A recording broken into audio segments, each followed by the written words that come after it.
What have you done? Look at me. Look at me when I'm talking to you. What have you done?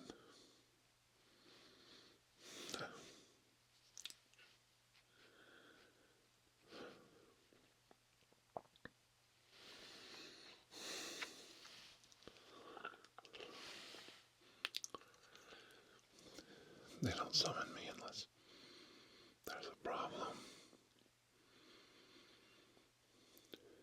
My name is Dr. Andrew Michaels. Oh, and believe me, I am here to help you. But you have to tell me what you've done first.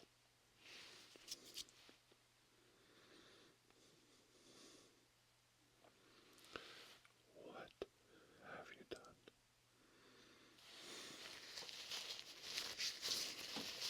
They'll work. They'll work. So it's good enough. Sit back.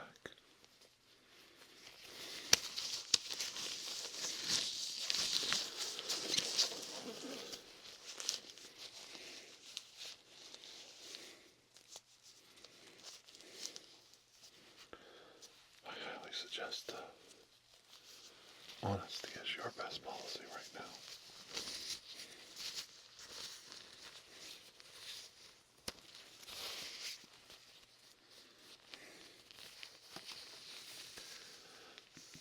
And only you can answer the questions that I have.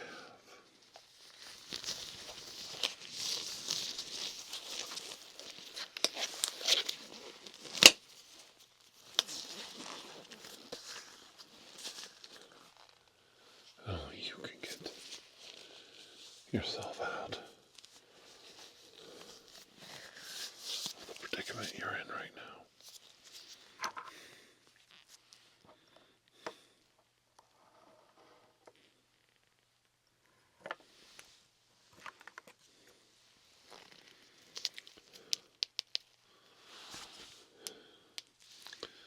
Look right here. Look right here. Look straight ahead.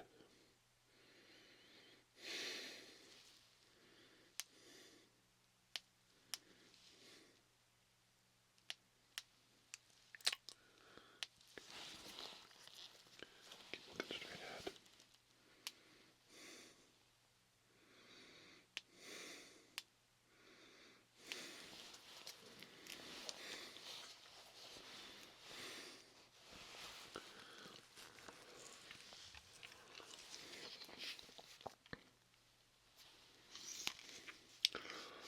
I'm going to ask you to follow this white dot with your eyes.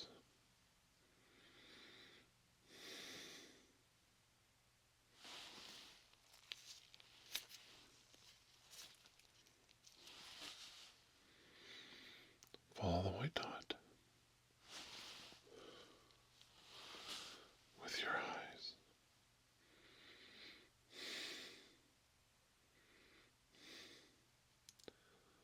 Follow it.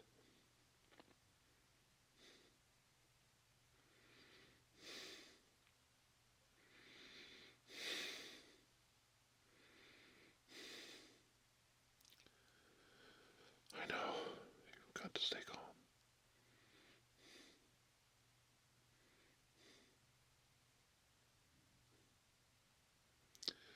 You've got to stay calm.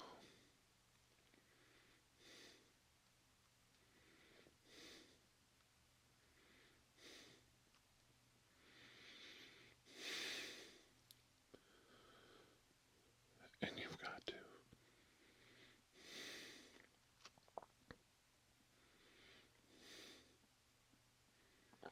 answer my questions.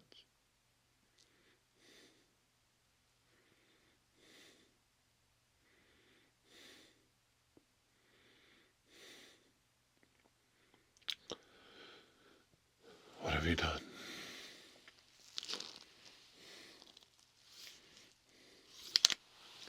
And why did you do it?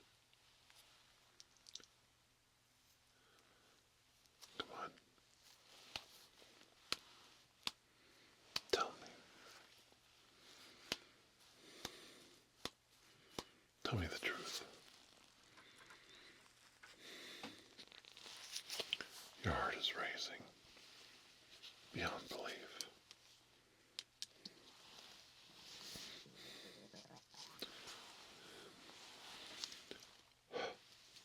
Don't lie to me.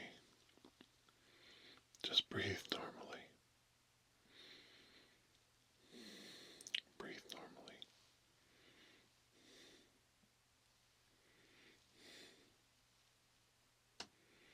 Just keep breathing normally.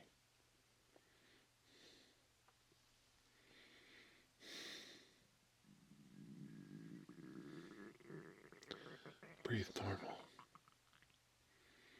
Cough for me. Go ahead and cough.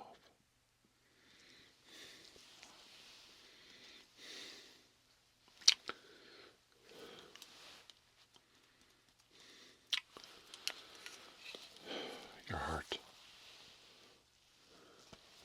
tells me what your words will not.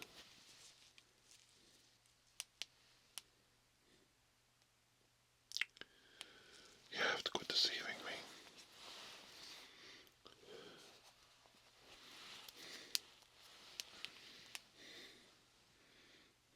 You have to tell the truth. What have you done?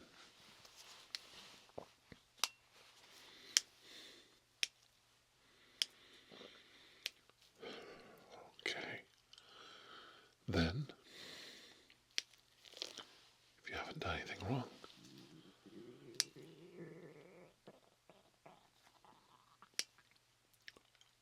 who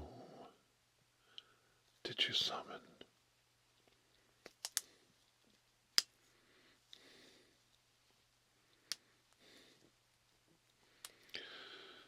Okay.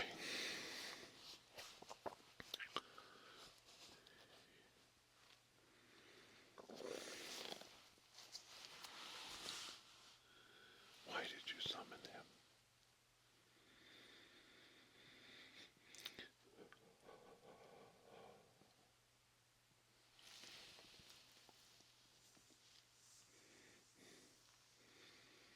Why? On God's green earth did you summon George Romero?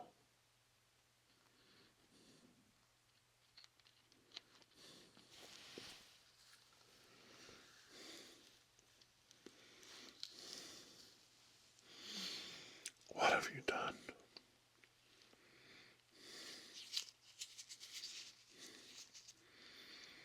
What kind of cultural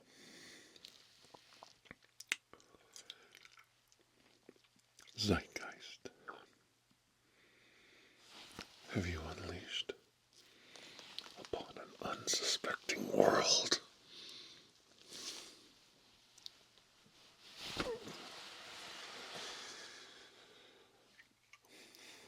Okay.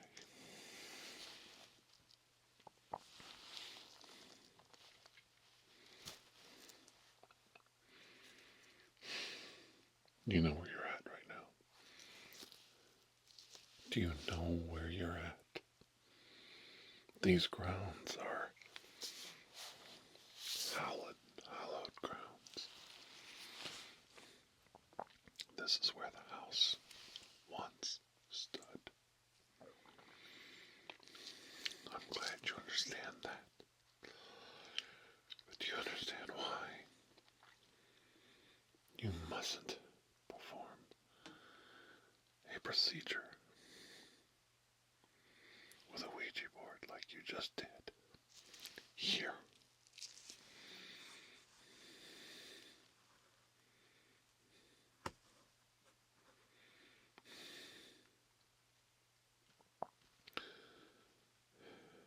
In the early 70s, when I was a child,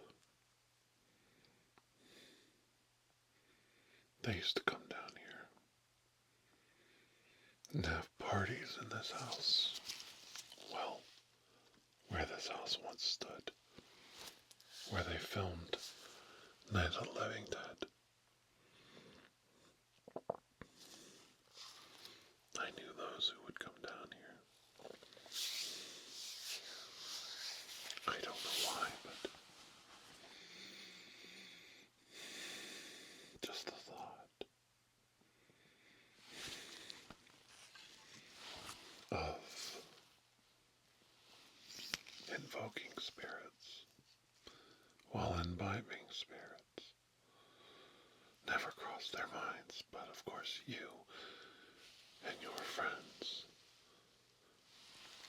had to attempt that, didn't you? Watch, keep looking.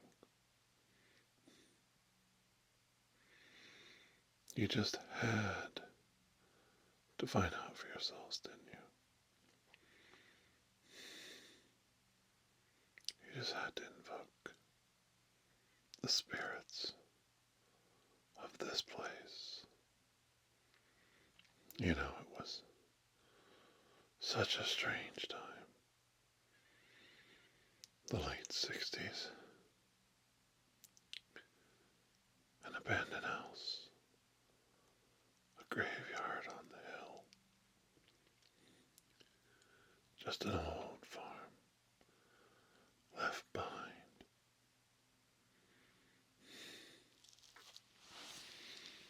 Nothing here but the beginning remnants of a forgotten genre of demon, of monster. It's bad enough Romero released it upon the world, created a cultural phenomenon. It's not good enough for you.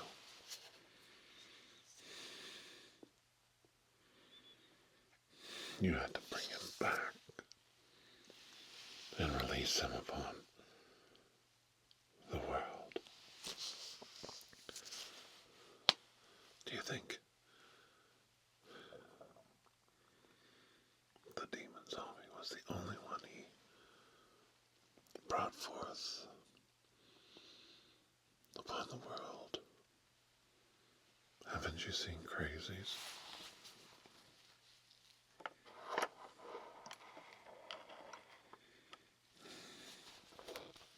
I guess not. Haven't you seen his other works?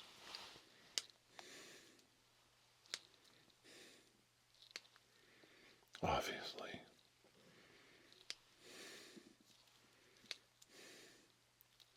You never watched his Demons of the Week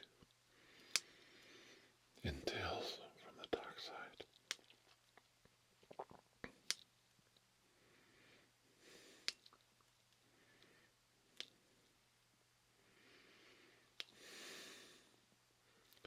Your little seance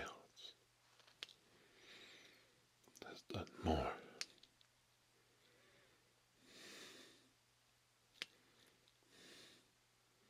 much more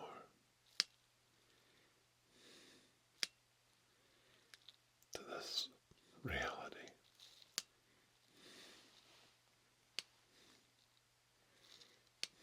than you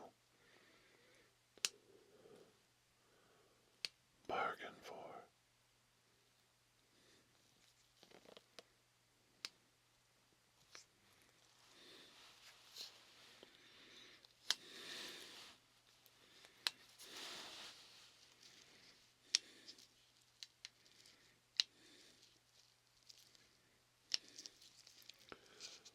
Do you understand the lasting damage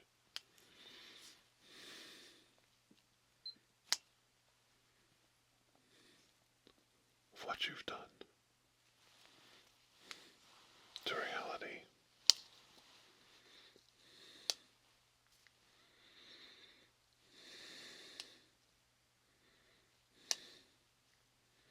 A simple summons, simple questions, simple as simple does.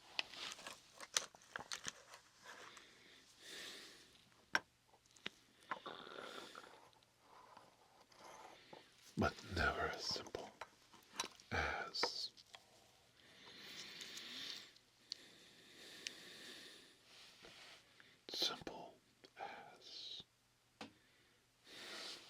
things appear.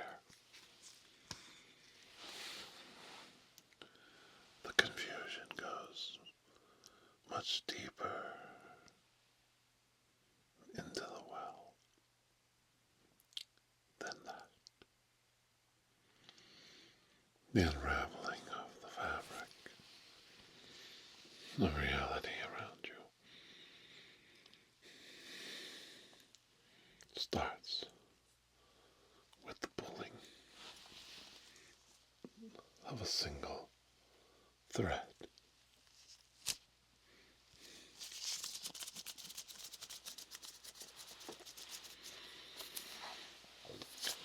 And then, as the wind blows,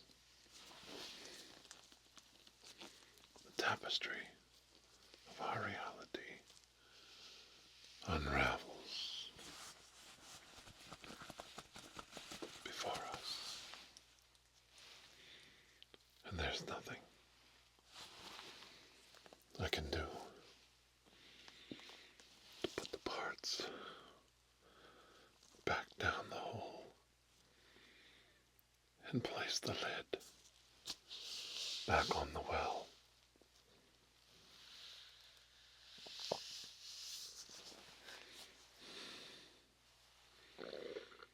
Who inspires who? Who sends society on its trajectory in one direction or another? The horrible, horrible places forever catalogued on celluloid.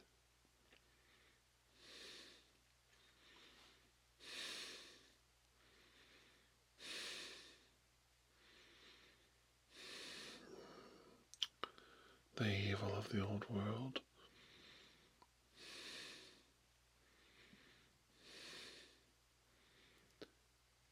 in the land of the new world.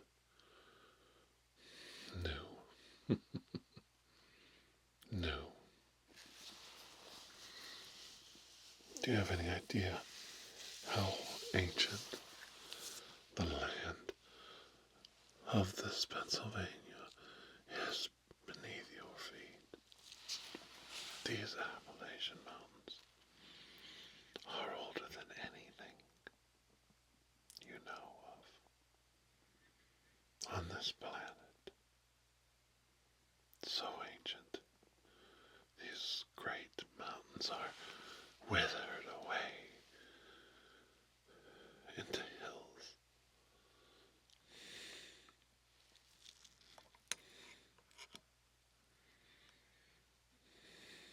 Ancient evils buried upon the rubble of the fallen mountains that crushed down upon their proud lineages. The ancient ones hide below, not far beneath the surface.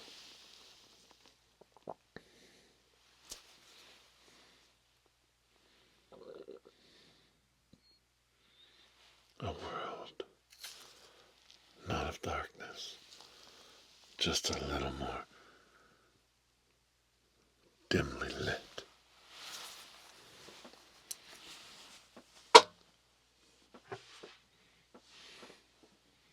And this is the world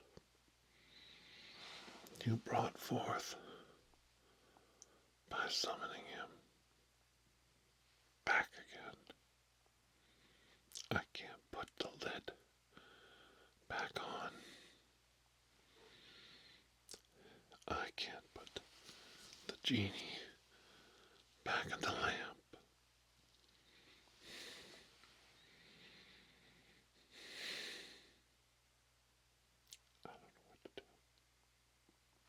I don't know what to do.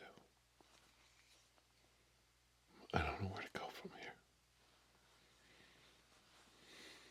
I don't know. I don't know.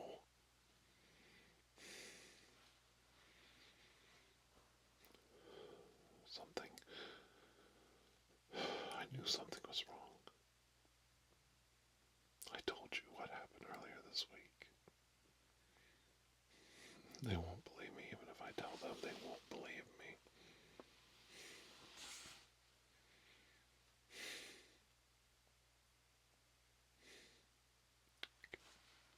All right. I'll tell them. Okay, sit down and listen to this now.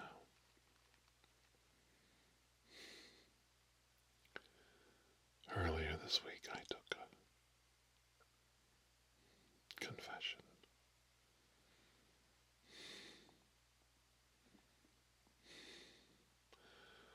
They can't silence me.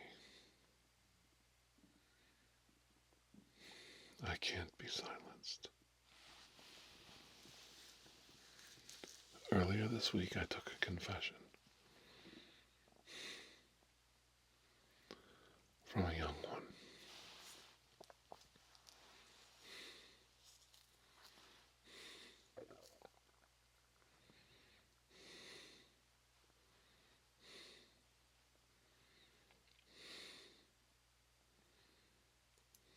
The story sent chills down my spine.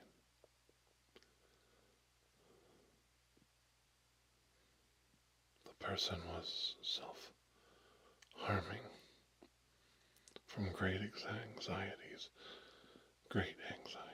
upon themselves. They could not allow themselves to sleep due to manifestations that were entering their home.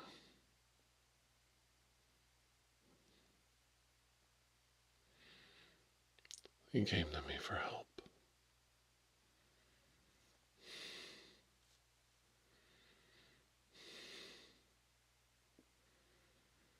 I asked some basic questions, and as skeptical as I am of the supernatural, looking for scientific reasons for what was going on, I had to adjust my thinking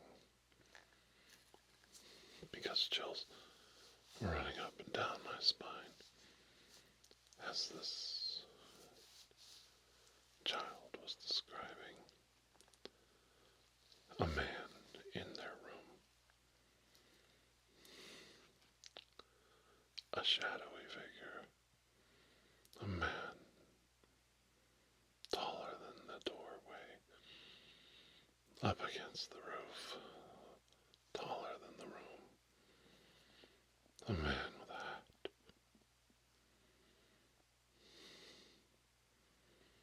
The man with the hat.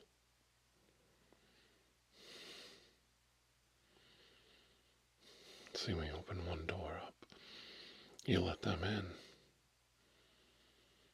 When you open the door, you let them in. Do you understand? When you open these doors, you let them in. And you give them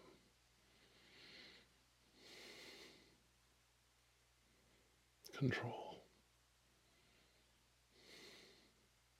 You give yourself over to them.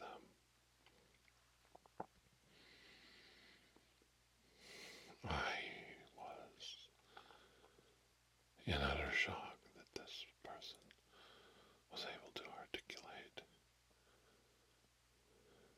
the shadow man standing in their room, and the self-harm was the method that they used to wake themselves up to escape him by entering back into the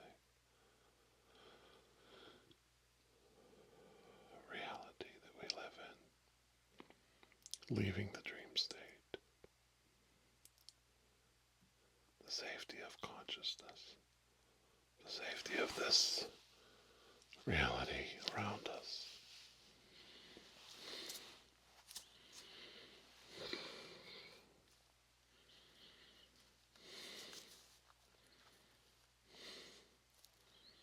I want to tell you how I dealt with it. I want to sit here in front of you all, and play the hero.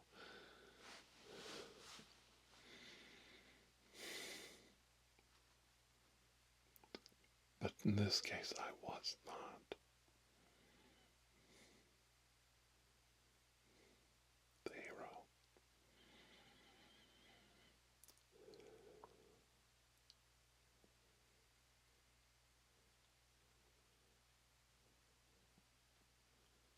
I don't know how to talk about it any more than I can get you to confess what you have done with your summoning. And that's why I'm talking to you this way right now. This is why I'm bringing this story up, because I don't know how to confess to you any more than you can confess to me. But I told the person to rest. Fear this person no more. I instructed them on how to deal with these manifestations, to tell the person that they had no power over them, to leave, that they were not welcome there, and they must leave and never return. And if they did not leave and go away, that I would deal with them, that I would deal with them. But what I didn't know was out of safety and concern for this person, an elder of their family,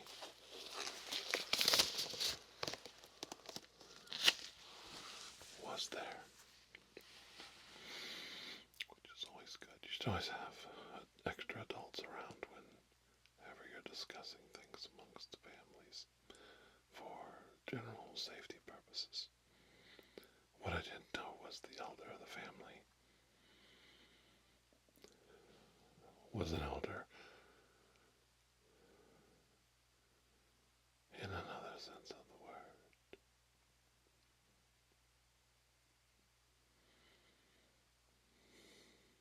When I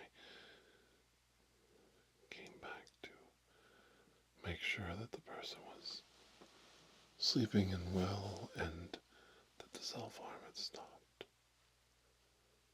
I was greeted by the elder and the young one, who told me everything was fine and they were sleeping well now.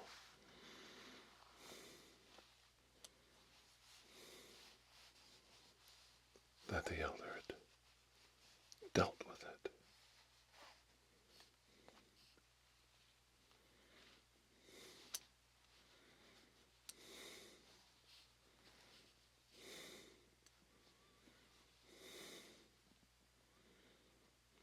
It was dealt with. I don't know which frightens me more.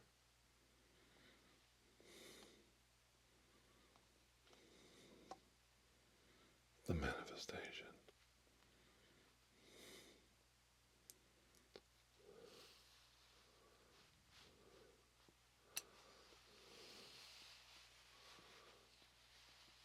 Or the fact that someone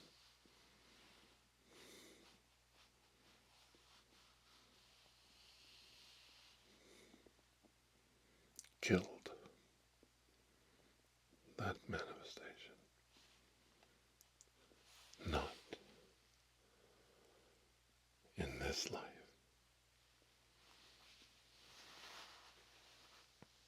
but everywhere.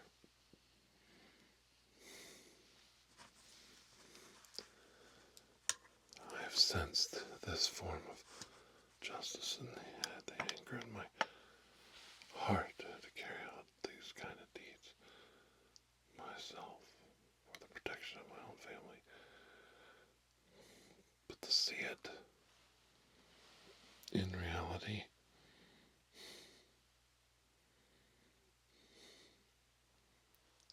with my own eyes,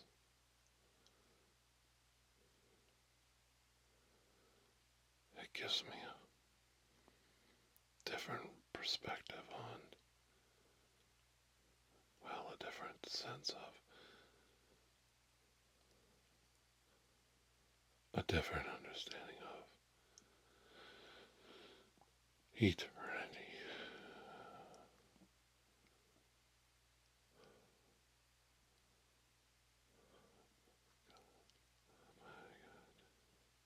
Eternal damnation. I know this is frightening and dark, but your summoning must be reversed.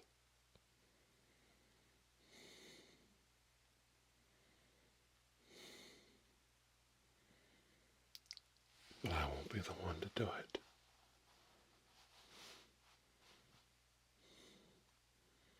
And I need you to know.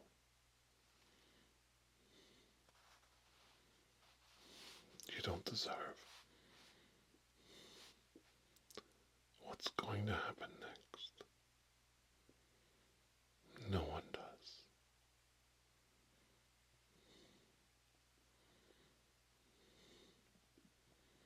But there's a price to be paid for everything.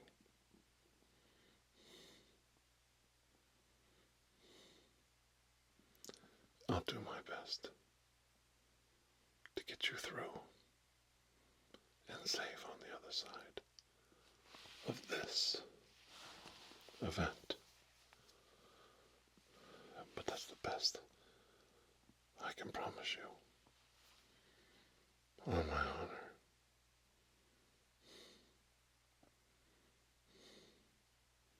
The rest is up to you. Now, as calmly and succinctly as you can, leaving out no details, you need to tell me, what did you do? What did you do?